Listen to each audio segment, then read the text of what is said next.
অনেকেই ভাবেন মানুষ আমাকে কেন গুরুত্ব দেয় না। চলুন জেনে নেওয়া যাক কি কি কারণ এর পেছনে লুকিয়ে থাকে।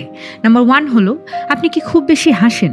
মনে রাখবেন, যাদের আসল কর্তৃত্ব আছে তারা বেশি হাসি ঠাট্টা করে না। তাই বলে হাসি ঠাট্টা করা যাবে না, ব্যাপারটা এরকম নয়। নাম্বার 2 হলো আপনি কি নিজের সব কথা সবাইকে খুলে বলেন।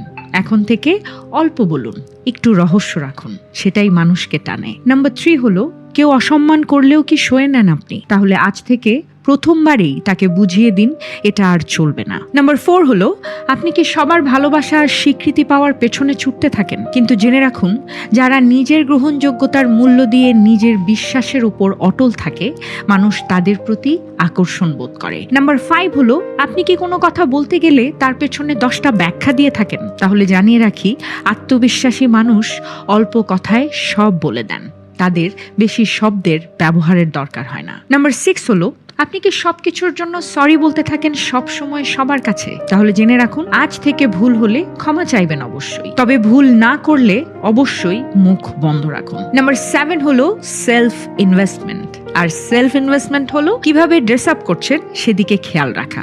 মানুষ আপনার চেহারা আর পোশাক দেখেই প্রথম ধারণা তৈরি করে, তাই আজ থেকেই নিজের ড্রেস আপের উপর গুরুত্ব দিন। দাম কম হোক বা বেশি, পরিষ্কার, নিট অ্যান্ড ক্লিন থাকার চেষ্টা করুন। অ্যান্ড নাম্বার 8 ইজ নিজের সীমারেখা ঠিক করে নির্ধারণ করা খুব জরুরি। এই কারণগুলোকে মাথায় রেখে যদি নিজেকে পরিবর্তন করার চেষ্টা করেন একটু একটু করে প্রতিদিন, তাহলেই দেখবেন মানুষের গুরুত্বের পেছনে আর ছুটতে হবে না।